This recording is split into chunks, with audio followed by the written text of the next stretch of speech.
It's not every day that a former president is arrested again, but in South Korea, that's precisely what just happened.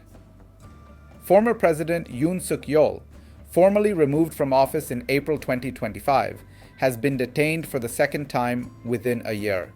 The reason? Alleged abuse of power, including accusations tied to attempts at imposing martial law and illegally surveilling political opponents. In a country already scarred by political scandals and the fall of presidents past, this new chapter has reignited a fierce national debate. What does Yoon's arrest mean? Is this justice at work or politics as usual? And what message does this send to South Korea's fragile democratic institutions? Yoon Suk-yeol's second arrest stems from a court-issued detention order on July 9, 2025. According to reports from the Seoul Central District Court, Yoon is suspected of involvement in drafting contingency plans for martial law in the event of civil unrest, plans that allegedly included using military force against civilians and opposition lawmakers. The court cited a high risk of evidence destruction and concerns about flight as the rationale for detaining the former president, making this more than just a symbolic move. It's a legal step that underscores the seriousness of the allegations and adds another layer of complexity to South Korea's volatile political climate. The roots of this crisis go back to Yoon's tumultuous presidency. A former prosecutor general, Yoon entered politics as an anti-corruption crusader, promising to clean up the government and bring transparency to power. But his presidency quickly became mired in controversy, from confrontations with labor unions to clampdowns on dissent and the media. His approval ratings plummeted in late 2024, leading up to his controversial declaration of martial law in December 2024, which resulted in widespread protests and his impeachment by the National Assembly.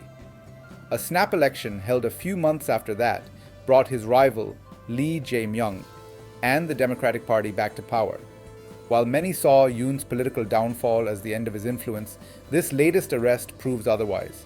His legacy continues to shape the nation's political battleground. The allegations leading to Yoon's detention are nothing short of explosive.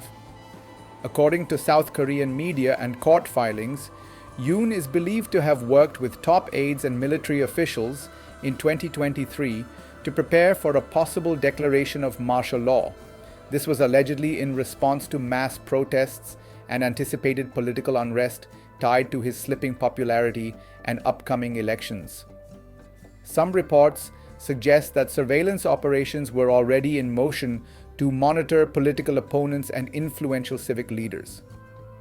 The suggestion that a sitting president may have plotted such drastic measures against his people has shaken public confidence and intensified political polarization. This isn't the first time South Korea has seen a former head of state behind bars.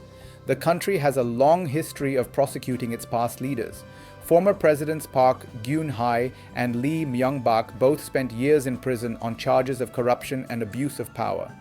But Yoon's case is different in tone and timing.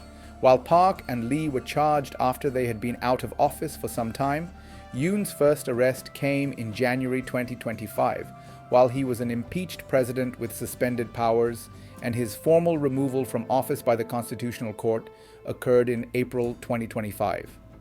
His current second arrest comes barely a year after his presidency officially ended.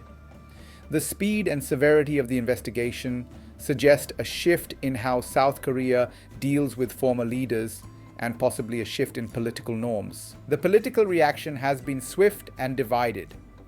Supporters of Yoon and the Conservative People Power Party have called the arrest a political witch hunt, accusing the current administration of using the judiciary to neutralize opponents.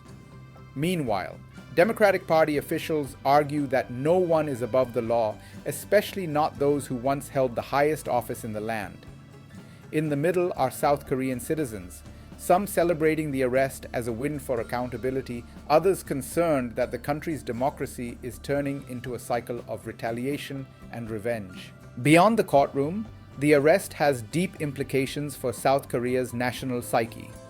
The country has long prided itself on its democratic resilience, especially since emerging from decades of authoritarian rule in the 1980s. But the repeated arrests of presidents, combined with rising political polarization and concerns over press freedom, have raised uncomfortable questions. Can a democracy thrive when its leaders fall so frequently from grace? Are these legal proceedings proof of a robust system or signs of a democracy perpetually in crisis? The international community is watching closely.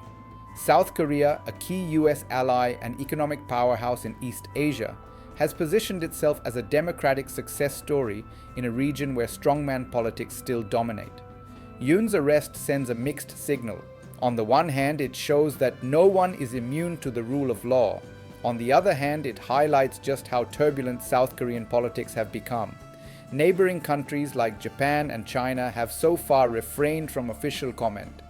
But analysts suggest that instability in Seoul could have ripple effects across regional security dynamics, especially amid rising tensions with North Korea. The legal proceedings are just beginning. Prosecutors have already indicated that more charges could follow, including additional counts related to election interference and civil rights violations. Yoon has denied all wrongdoing, and his legal team has vowed to fight the charges. They argue that the martial law documents were merely precautionary drafts, never intended for implementation. But critics say the mere act of drafting such plans, especially in secret, constitutes a breach of democratic ethics, if not the law itself. Public opinion remains sharply divided. Some polls suggest that nearly half of South Koreans support the arrest, viewing it as necessary for preserving democratic norms. Others worry that the constant churn of political scandals is eroding trust in government altogether. South Korea's younger generation in particular appears weary of the endless back and forth between progressive and conservative camps, each promising reform, each eventually mired in controversy. For many, Yoon's arrest is less a moment of justice and more a reminder of how unstable the country's politics remain.